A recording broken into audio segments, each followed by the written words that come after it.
Sahel. C'est quelque chose qui compte pour la France. Nous croyons à cette initiative, nous la soutenons et vous vous réjouissez en effet des progrès qui sont réalisés.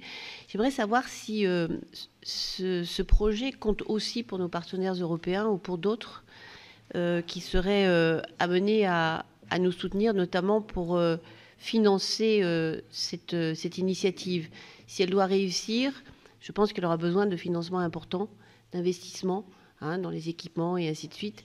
Et donc, pardon ?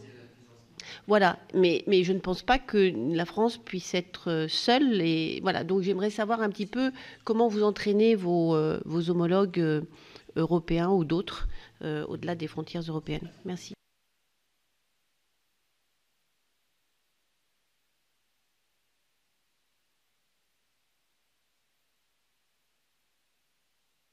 Conjointe, je ne connais pas par cœur. Monsieur Poniatowski, j'ai émis des doutes en public, et je ne regrette pas. J'ai émis des doutes en public parce que toutes les indications que nous avions, y compris de la conférence épiscopale du Congo, qui avait diligenté 40 000 inspecteurs, entre guillemets, donnaient des chiffres totalement différents. Donc j'ai mis des doutes, je n'ai pas dit que le résultat a été... J'ai mis des doutes. J'ai constaté que le seul fait d'émettre des doutes pouvait être interprété par certains, y compris des gens très bien pensants, comme de l'ingérence. Et j'ai constaté le lendemain que l'Union africaine émettait les mêmes doutes que moi. Donc l'ingérence était largement partagée. Ceci étant, on a mis des doutes, l'Union africaine aussi, la SADC aussi, et certains chefs d'État de la région aussi. Manifestement, il y a une volonté de l'ensemble des acteurs aujourd'hui de trouver un processus inclusif. Tant mieux. Les doutes sont maintenus, mais la priorité, c'est de trouver un processus inclusif. Et nous, dans cette affaire, la France travaille surtout beaucoup avec l'Union africaine et avec les pays de la SADC des environs pour essayer de faire en sorte qu'il y ait ce processus inclusif qui puisse éviter des crises et des affrontements. C'est le cas maintenant, et pourvu que ça dure. Et c'est avec l'Union africaine qu'on travaille. Sur la Centrafrique, M. Bockel, c'est moins la Chine que la Russie. Il y a une présence active de la Russie, récente, significative, anti-française, même si je le dis là publiquement, parce que je me suis rendu il y a peu de temps en République centrafricaine, anti-française, dans les propos, dans les réseaux. Elle ne se substitue pas à notre action. Il y a une force qui s'appelle la MINUSCA, qui est une force des Nations Unies que j'ai pu visiter, et il y a une force européenne qui forme les forces armées centrafricaines, qui en avaient besoin, parce que c'était des forces armées assez faibles, qui n'ont pas été jusqu'à présent en situation de riposter aux attaques des uns et des autres. Il faut trouver là aussi une solution politique. On n'arrivera pas dans les affrontements avec 13 groupes armés différents, plus une présence russe qui déclare vouloir faire le bien. On n'arrivera pas à une solution militaire. Il faut une solution politique, et pour cela, il y a une Union africaine qui a décidé une initiative de paix, qu'elle aille jusqu'au bout et que l'ensemble des acteurs s'y accordent. Et que, du coup, ça permettra au président Touadéra, avec qui nous sommes toujours en relation, que j'ai rencontré à plusieurs reprises, le président Macron l'a rencontré aussi à plusieurs reprises, que l'on puisse avoir un processus positif dans ce pays meurtri, et qui a beaucoup de ressources. Qui n'a jamais vraiment utilisé ses ressources dans le passé, parce qu'il y a eu toujours des confrontations et des affrontements entre différents groupes, différentes ethnies, et il n'a jamais eu vraiment une phase de stabilisation forte, et nous n'y sommes pas encore, à l'exception du fait que le président Touadéra a été élu. Je rappelle notre histoire, nous sommes intervenus en fin 2013, dont je me souvienne, pour éviter un bain de sang entre plusieurs groupes. Nous sommes restés présents 3 ans, je crois, pour assurer la sécurité. Mais après, nous avons pu permettre qu'il y ait dans ce pays à la fois une mission des Nations Unies et une mission de l'Union européenne, ce qui n'était pas le cas auparavant, plus un processus électoral, il y a un Parlement, il y a un président, bon, mais malheureusement l'autorité du président est assez limitée et contredite par l'action d'un certain nombre de groupes militaires. Il faut faire en sorte que le processus de paix puisse aboutir. Alors la réunion c'est à Khartoum dans 3 jours, enfin, hein, demain, enfin, parce que ça fait très longtemps qu'on souhaite que cette rencontre ait lieu, mais nous sommes toujours présents. Madame Parly s'est rendue aussi à Bangui il n'y a pas très longtemps, quelques semaines après mon déplacement.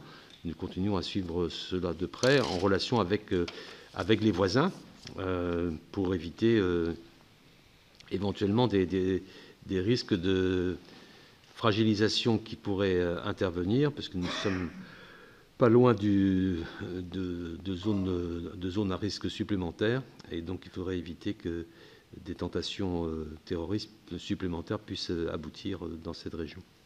Voilà. Mais c'est surtout la Russie qui, en grande partie, M. Bockel, par la force Wagner, c'est-à-dire pas par des forces, par la force Wagner. Celle qu'on appelle, c'est Prigogine. C'est des supplétifs. C'est pas vraiment l'armée, c'est des supplétifs qui agissent sous l'autorité d'un monsieur qui s'appelle M. Prigogine. Et si il m'entend là, au-delà de cette salle, qu'il sache qu'on le connaît bien. Voilà. Sur le... Non, c'est ça. Sur pour Mélène Conway, sur la force conjointe. Oui, il y avait 2 questions. Il y avait la force conjointe et le G5 Sahel. Parce que il y a le G5 Sahel, la réunion, l'action de l'ensemble de ces 5 pays ensemble, et ils ont décidé ensemble de faire une force qu'ils appellent la force conjointe du G5 Sahel. Sur la force conjointe, je pense que c'est une expérience tout à fait nouvelle qu'il faut regarder avec beaucoup de considération et être très méticuleux sur la mise en œuvre. C'est la première fois que ça a lieu. Et c'est pas simple de mettre ensemble des bataillons du Tchad, du Niger, du Burkina, Mauritanie, Malien. Parce que certains estiment qu'ils sont mieux formés que d'autres. Il faut avoir l'unité de commandement, il faut qu'ils soient équipés de la même manière. Il y a des problèmes de solde, enfin j'en passe. Et il fallait harmoniser tout cela. Et ça a pris un petit peu de temps. Quand la force conjointe, le principe de la force conjointe est récent. Il date d'un peu plus d'un an, un an et demi, autant que je me souvienne, 18 mois. Et donc il fallait que tout ça soit mis en œuvre. Et le but, c'est de faire en sorte que cette force conjointe-là assure la sécurité des frontières. Donc, nous ne sommes pas les seuls à les aider. Nous les appuyons techniquement par Barkhane quand c'est nécessaire. Mais le plus important, c'était de faire en sorte qu'il y ait une mobilisation financière pour les équiper, pour les équipements, le matériel, pour qu'ils puissent avoir vraiment les moyens d'agir. Et le soutien international a été mobilisé à notre initiative et avec leur soutien, puisqu'il y a près de 400 millions d'euros qui sont susceptibles d'être affectés pour la force conjointe du G5 Sahel, dont des financements européens. C'est-à-dire ces financements-là, autant je me souviens, c'est 50 millions 100 millions, c'est 2 fois 50, qui sont aujourd'hui mobilisés et qui permettent d'équiper ces forces armées. Alors, j'ai pas tout le détail. Hein. Nous en avons, il y a des financements des pays du Golfe, il y a des fonds européens, Arabie Saoudite, États-Unis. J'ai pas le détail, je voudrais vous donner. J'ai pas tout en tête. Nous aussi, hein, bien sûr. En matériel aussi. Ça va? Voilà pour l'Afrique. Bon. Alors. Qu'est-ce que vous choisissez? Un peu de Brexit, un peu pour finir? Un peu, ouais, un peu. Ben, je peux répondre sur le Brexit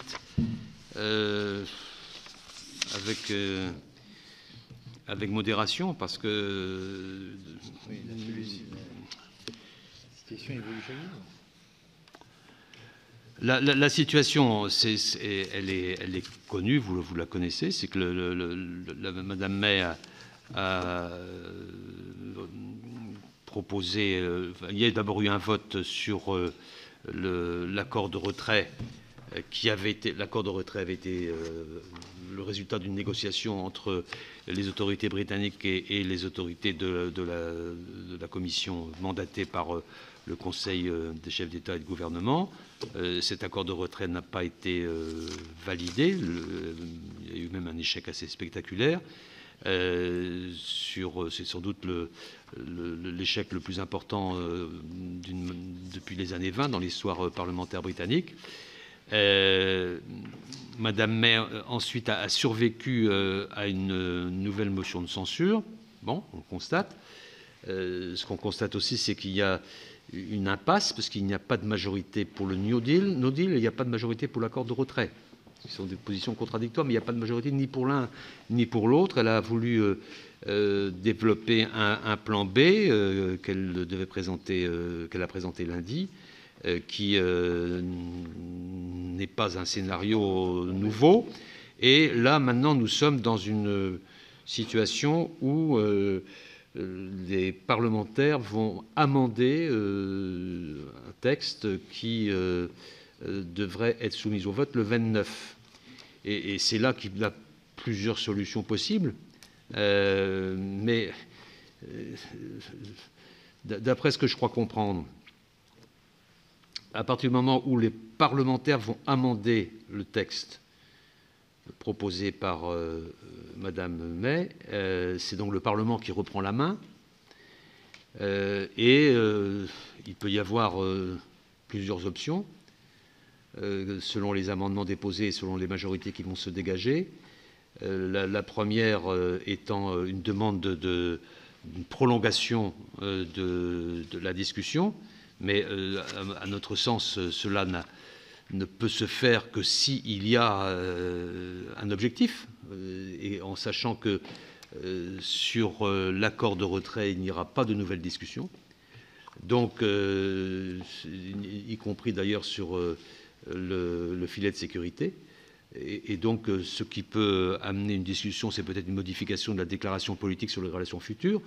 S'il y a besoin d'un peu de temps pour modifier certains éléments sous cette déclaration politique, peut-être bien, mais il faut que l'on sache vers quelle direction aller. Sinon, parce que ce qui est très clair, c'est que l'accord de retrait ne subira aucune modification. L'autre hypothèse serait qu'un amendement de solution définitive voit le jour, qui pourrait être un amendement d'union douanière de longue durée. C'est-à-dire que l'union douanière ne soit pas uniquement l'union douanière de protection, de sécurité, de filet de sécurité, de backstop, mais qu'il soit une union douanière plus définitive. Je crois comprendre que c'est une hypothèse qui n'est pas à exclure. De notre côté, il faudra à ce moment-là vérifier que l'union douanière soit aussi agrémentée ou complétée par des considérations de normes qui sont indispensables pour qu'on respecte les enjeux de l'Union et les priorités de l'Union qui sont le marché intérieur, la situation de nos concitoyens et de nos entreprises. Mais c'est une hypothèse qu'il ne faut pas exclure. Mais on saura ça le 29. C'est la responsabilité maintenant du côté britannique. Nous avons regretté tous ces choix, nous avons regretté leur départ, nous avons regretté qu'il n'ait pas validé le texte de l'accord qui avait été conclu entre les autorités britanniques et le mandaté du Conseil des chefs d'État et de gouvernement, M. Barnier. Bon, maintenant, la responsabilité est là. Nous nous préparons, comme vous le savez, parce que vous avez pu voter sur un texte, nous préparons des ordonnances, certaines sont passées au Conseil des ministres de ce matin, pour mettre en œuvre les conséquences du No Deal, parce que ce serait indispensable. La troisième hypothèse, j'en ai évoqué que deux tout à l'heure, la troisième hypothèse, c'est le No Deal. Et donc, à ce moment-là, on va accélérer la mise en œuvre de dispositions permettant de limiter au maximum les conséquences du No Deal. Mais la question irlandaise, je le dis avec d'autant plus de conviction que j'en ai beaucoup parlé avec mon collègue irlandais lundi dernier, les Irlandais ne bougeront pas. Parce que c'est leur propre sécurité, leur propre avenir qui est en jeu, donc ils ne bougeront pas. Donc voilà, on en est là, et je pouvais vous donner ces informations. Vous avez d'autres éléments? Non, ça va, je voulais parler de tout ça, mais et répondre à des... Oui, je vais... Alors, attendez, j'ai quand même 2-3 questions. Sur d'autres sujets, hein, Donc, on prend les toutes dernières questions, là. Le ministre va partir dans peu de temps. Joël Gariot, Yannick Vaugrenard, je vais dire ça pour finir. Joël Gariot, mais là, oui. Donne-moi du papier blanc. Non, sauf si tu n'as plus de questions. Ce qui m'étonnerait. Oui, merci Monsieur le Ministre. Effectivement, cette situation du Brexit est extrêmement compliquée. On ne sait pas trop où l'on va. Les informations sont très différentes suivant les interlocuteurs. Moi, je m'inquiète sur la question de sécurité. Enfin, il y a plusieurs séries de questions qui pourraient être posées, mais enfin, nous devons nous limiter à une seule question. C'est au niveau de la sécurité et des conséquences du Brexit sur la sécurité et la défense, dans la mesure où, comme vous le savez, les Écossais qui ont été tentés de quitter le Royaume-Uni le sera encore plus en cas de Brexit dur ou de no deal, avec des conséquences importantes sur le territoire écossais, puisqu'il y a des bases nucléaires, navales, britanniques sur place. Est-ce que c'est un sujet qui a été évoqué dans les discussions ou pas? S'il y avait de la place pour d'autres questions, j'en poserais vous. Non, on n'a pas de journaliste dans la salle. Non, mais c'est diffusé. Mais public, voilà, c'est diffusé. Olivier Cadic. Oui, merci Monsieur le Président. Oui, j'ai envie de dire, quand même arc-en-ciel dans le brouillard. Lundi, aux communes, Theresa May nous a annoncé que suite au lobbying des The 3 Million, l'organisation des Européens du Royaume-Uni, nous n'aurions plus à payer la taxe 65 pounds pour obtenir le settle status. Donc on peut avoir quand même des bonnes surprises en ce moment, même si ça reste le royaume des conjectures.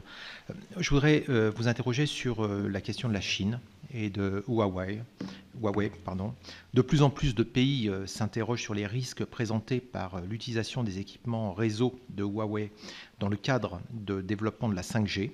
Le ministre de la Défense britannique a indiqué récemment que la fourniture par Huawei du réseau 5G lui provoquait de vives inquiétudes. Il y a 6 jours, on apprenait que l'Allemagne réfléchissait à exclure Huawei du réseau 5G. J'aimerais vous demander quelle est la position de la France sur ce sujet. Merci Olivier. Yannick Vaugrenard. Oui, Monsieur le Ministre, vous êtes ministre des Affaires étrangères et de l'Europe. Pouvez-vous nous parler un peu du traité d'Aix-la-Chapelle qui a été signé hier?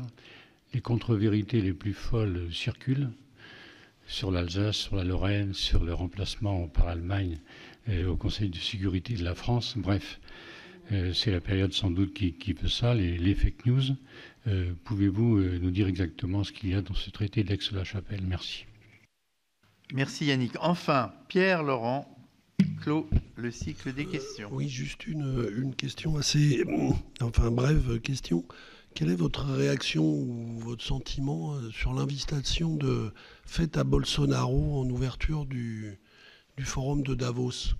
Je sais bien qu'aucun État n'organise Davos, mais puisque le président de la République a reçu le gratin de la finance internationale en disant nous tout au long de la soirée, visiblement il est assez proche quand même de ces milieux-là. Est-ce que vous ne trouvez pas ça un peu surprenant dans ces moments de péril qu'on voit se manifester de la pire des manières en Europe, encore récemment avec l'assassinat du maire de Gdansk? Ils prennent le bonnet, au moins.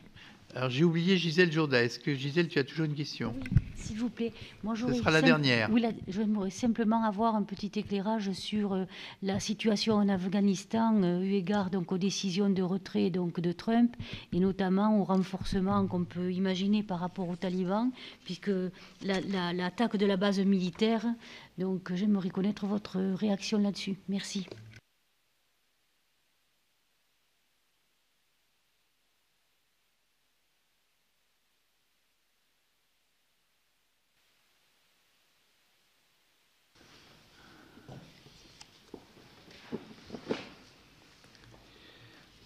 Sur Huawei,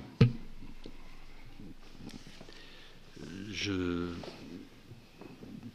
prends bonne note de votre question. Je dois voir mon collègue chinois tout à l'heure, en vous quittant. Et donc, nous sommes tout à fait conscients des risques que vous évoquez, à la fois sur la place de Huawei dans les réseaux centraux, sur les risques que peuvent entraîner le fait que Huawei intervienne largement sur la 5G.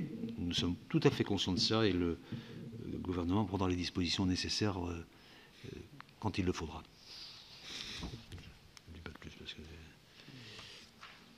Sur Madame Garriaud-Maylan, sur la sécurité défense, nous avons toujours dit, et moi je le redis ici, je crois d'ailleurs l'avoir déjà dit devant vous, que la relation que nous avons dans le domaine de la sécurité et de la défense se poursuivra. Les accords de Lancaster House sont des accords bilatéraux. Nous poursuivons cette relation de manière extrêmement saine. Et cette relation est vraiment très, très, très forte et très, très pertinente. Et elle n'a jamais connu de perturbations depuis que les accords de Lancaster House en 2010, autant que je m'en souvienne, se sont mis en œuvre. Donc ça se poursuivra. Et je n'ai pas senti le risque que vous évoquiez sur le fait que l'Écosse, on sait que les sous-marins nucléaires britanniques sont basés en Écosse, mais l'ensemble des questions de sécurité et de défense se fait dans le respect de la souveraineté britannique sur l'ensemble de ses forces. Il y a aussi une volonté de garder, dans le domaine de la sécurité et de défense de la part des Britanniques, une relation forte avec le processus mis en œuvre au niveau européen, en particulier comment on appelle l'initiative européenne de... Hein, l'initiative européenne d'intervention et éventuellement d'autres initiatives. Les Britanniques ne veulent pas se trouver exclus de tout cela. Donc on peut avoir avec la Grande-Bretagne une relation de défense et de sécurité qui soit totalement maintenue. Et ils le disent à plusieurs reprises et nous avons dit exactement la même chose. Ensuite, sur l'intervention de M. Vaugrenard concernant le traité d'Aix, je ne vais pas peut-être pas vous le résumer, mais il y a quand même, je crois, plusieurs points majeurs. D'abord, c'est un traité qui complète le traité de l'Élysée de 1963, qui est un traité. On pourrait résumer de la manière suivante: le traité de l'Élysée était un traité de réconciliation, le traité d'Aix est un traité de convergence. Avec une tonalité très forte mise sur le transfrontalier, avec une dizaine de projets de coopération transfrontalière entre la France et l'Allemagne. Je ne vais pas vous énumérer les 10 projets, mais ils sont inscrits dans le traité, avec en plus, ce qui m'importe comme ministre des Affaires étrangères, des engagements communs de réciprocité en matière de défense et de sécurité, ce qui ne s'était jamais vu. Et si on avait même lu ça il y a encore 5-6 ans, on aurait dit que ce ne sera jamais possible. Il y a un engagement mutuel de sécurité qui a été pris par les deux parties. Et plus généralement, il y a une volonté d'agir ensemble pour consolider la base industrielle et technologique de défense et faire en sorte qu'il y ait, dans de nombreux sujets, une convergence, y compris dans le domaine fiscal. Plus toute une série de projets qui vont de la création d'instituts culturels franco-allemands intégrés à la création d'une plateforme numérique franco-allemande, à l'amélioration des liens ferroviaires transfrontaliers, à la mise en réseau de nos centres de recherche en intelligence artificielle, et toute une série de projets de ce type. Donc c'est une avancée significative qui a été marquée par un événement aussi significatif hier, qui se fait dans le cadre du renforcement de l'Union européenne, puisque à la cérémonie de signature, il y avait aussi le président Juncker, le président Tusk, et le président en exercice de l'Union européenne, qui est le président roumain. Qu'il y ait eu des bruits, et des mauvaises informations ou des informations négatives qui étaient diffusées, c'est absolument invraisemblable et ahurissant. Le Premier ministre a répondu à l'Assemblée nationale tout à l'heure sur ce sujet. Ces détournements et ces fausses nouvelles sont des éléments qui nuisent à la démocratie, et il faut le dire ici. Sur Monsieur Laurent, je ne suis pas un organisateur de Davos et je ne suis pas du tout un soutien de Monsieur Bolsonaro. Simplement, je constate que sa victoire au Brésil, elle est là. Ce n'est pas une initiative politique que nous soutenons, et nous avons été amenés à marquer nos réserves à plusieurs reprises concernant les propos et les actions de l'intéressé. Bon, sur sa participation à Davos, c'est une organisation indépendante qui invite différents acteurs au cours de ces forums dont nous n'avons pas la responsabilité. Afghanistan, dernière réponse à Madame. Ah oui. Un petit mot sur l'Afghanistan, la situation n'est pas... Le fait que les États-Unis d'Amérique aient décidé de se retirer, enfin de diminuer de moitié leur participation aux forces présentes est un mauvais signe sur l'ensemble de la zone. C'est une fragilisation du président Ghani, et cela amène les talibans à se sentir beaucoup plus libres dans leurs actions. La preuve, c'est qu'il y a eu un attentat hier où il y a eu une centaine de morts. Donc la stabilisation n'est pas au rendez-vous. Il faudrait que dans la zone, il y ait une action des puissances qui peuvent avoir un peu de poids pour faire en sorte que les talibans viennent à la discussion, qu'on puisse trouver un accord avec les talibans, ce qui n'est pas facile. Nous ne sommes plus présents en Afghanistan. Merci, monsieur. Juste un dernier point, mais que je pourrais évoquer un peu plus tard. Nous allons avoir la présidence du G7. Nous avons la présidence du G7. Et je voulais conclure là-dessus, sur le fait que la présidence du G7 doit, pour nous, nous permettre de faire en sorte que, dans un multilatéralisme qui est en train de s'effriter, on puisse contribuer à refonder le multilatéralisme, parce que le multilatéralisme, c'est un projet politique. Et nous souhaitons que ce soit une opportunité pour relancer le multilatéralisme. Moi, je souhaite, j'ai déjà dit ici, que nous puissions trouver un accord avec ce que j'appelle les puissances de bonne volonté, qui sont convaincus que l'ordre du monde peut être régulé, que la mondialisation peut être régulée, et que la loi du plus fort n'est pas automatiquement une réalité, une nécessité. Et nous voulons prendre des initiatives pour faire en sorte que ceux qui se retrouvent dans la nécessité de refonder le multilatéralisme, de refonder les règles, puissent agir ensemble. Et le fait que nous présidons le G7 va nous donner ces opportunités. Alors je pense au Japon, je pense au Canada, je pense à l'Australie, je pense à l'Allemagne, à des pays à la Grande-Bretagne, avec ou sans le Brexit, des pays qui sont, je n'énumère pas tous ces pays, des pays qui sont sur cette ligne-là. À la différence et des États-Unis, qui se retirent de toutes les instances du multilatéralisme qui avaient été créées à la fin de la guerre, à la différence de la Russie, qui aujourd'hui bloque le fonctionnement du multilatéralisme par son comportement au Conseil de sécurité, et à la différence de la Chine, qui veut établir un multilatéralisme à la chinoise, c'est-à-dire un multilatéralisme gagnant-gagnant, mais uniquement pour la Chine. Donc nous sommes dans cette idée-là, qui est un concept fort que nous voudrions développer, que nous voulons développer en particulier avec nos collègues allemands, qui sont sur la même logique. Est-ce que l'on peut aujourd'hui, dans le chaos mondial, refonder le multilatéralisme? Voilà une question lourde à laquelle nous allons essayer de répondre, même si on sait que la réponse sera de longue durée. Merci, Monsieur le Ministre, pour cette longue communication, toutes les précisions que vous nous avez données, pour votre engagement personnel sur tous ces dossiers. En ce qui me concerne, avec les rapporteurs, j'aurai l'occasion de vous retrouver demain, puisque vous avez la grande courtoisie d'accueillir les rapporteurs aide au développement pour non pas coécrire la loi 4 sur le développement, mais en tous les cas recueillir en amont desiderata du Parlement, c'est une bonne chose. Et donc, merci en tous les cas de nous accorder ce temps à intervalles réguliers, de telle sorte que nous soyons au mieux informés de la situation du monde et de surtout ce que la France tente d'y faire pour exister et amener la paix. Merci. Merci, c'est toujours un plaisir. Je Merci, parle peut-être un peu trop longuement, mais... Non, pas du tout, pas du tout.